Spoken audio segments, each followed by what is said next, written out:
আজকে আমাদের সাথে অতিথি হিসাবে সংযুক্ত আছেন মুফতি তাজুল ইসলাম। আসসালামু আলাইকুম। ওয়ালাইকুম আসসালাম রাহমাতুল্লাহি ওয়া বারাকাতুহু।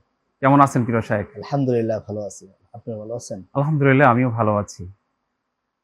আজকের এই সত্যের আহ্বান অনুষ্ঠানে আমরা একটি বিষয় নির্ধারণ করেছি, রোজার উপকারিতা। ১২ মাসে একটি মাস রোজা। এই ১ মাসের রোজার উপকারিতা সম্পর্কে আপনার কাছে জানতে চাই। আলহামদুলিল্লাহ পবিত্র রমজানে সুন্দর একটি বিষয় নির্ধারণ করেছেন। এজন্য আপনাদের এই অনুষ্ঠানকে এবং আপনাকে জানাই অসংখ্য ধন্যবাদ। রোজার উপকারিতা আসলে এই জিনিসটা খুবই গুরুত্বপূর্ণ।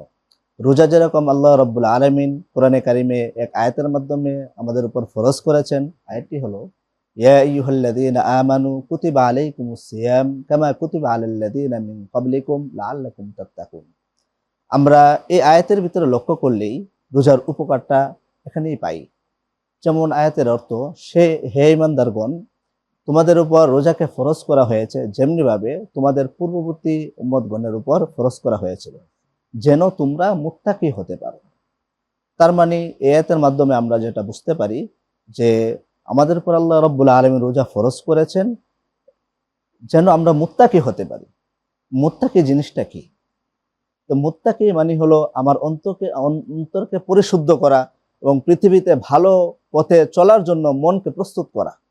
তো এটার জন্য আমার দরকার রোজা রাখা। তাহলে আমি সহজেই পৃথিবীতে ভালো একজন ব্যক্তি হিসেবে গড়ে উঠতে পারি। সহজ হিসাব। আর নিজে যখন আমি ভালো হয়ে যাব, আমি নিজে যখন পরিশুদ্ধ হয়ে যাব, কারণ এভাবে একে একে পৃথিবীর প্রত্যেকটা মানুষের ভালো লাইনে যাওয়া সহজ হয়ে যায়। সুতরাং রোজা আমাদেরকে যে জিনিসটা শিক্ষা দেয়, সমাজ এই রোজার মাধ্যমে যে জিনিসটা উপকৃত হয়, মানুষ উপকৃত হয়, সেটা হলো মানুষের মন পরিশুদ্ধ হয়ে যায়, মানুষ নিজে মুত্তাকি হয়ে যায়।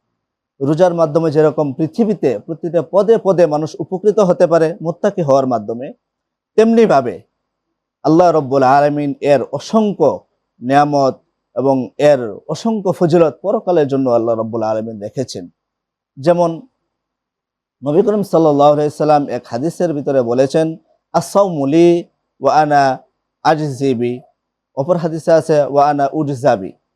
মানে যে ব্যক্তি রোজা রাখলো তার প্রতিদান আল্লাহ রাব্বুল আলামিন নিজ হাতে দান করবে। এটা আমরা অন্য আমলে পাই না। কারণ কি? যদি আমরা রোজার দিকে নামাজের দিকে চাই, নামাজ মানুষে পড়ে, তার ভিতরে একটি রিয়া থাকতে পারে বা মানুষ দেখানো জিনিস থাকতে পারে। মানুষের ওজুদ ছাড়াও সে নামাজে দাঁড়ায় যেতে পারে, মানুষে ভালো বলুক। তো নামাজের ক্ষেত্রে হয় সে নামাজি, মানুষে কি বলবে, নামাজি বলবে না। আলহাজ লাগানোর জন্য অনেকে রাখে, এই হজ করে, কিন্তু রোজার ক্ষেত্রে সেটা হয় না।